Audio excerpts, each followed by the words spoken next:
ছট মহাপরবে মুম্বাইয়ে সোনা সাহা কমলা সিঁদুরে উদযাপন।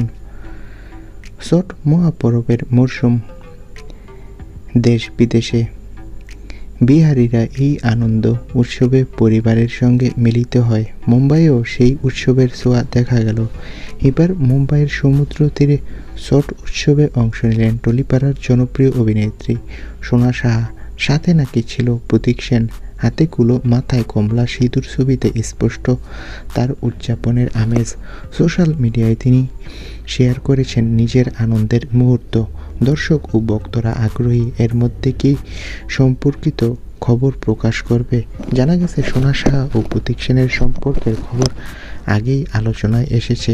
এবার ছট উৎসবে তাদের সুখী দাম্পত্যের প্রথম বিবাহ বার্ষিকী নাকি উদযাপনের জন্য প্রার্থনা করা হয়েছে। সোনার এই পোস্টে ভক্তরা মন্তব্য করেছে, দেখে ভালো লাগছে, সব ঠিক আছে, যা তাদের ঘনিষ্ঠতার ইঙ্গিত দেয়।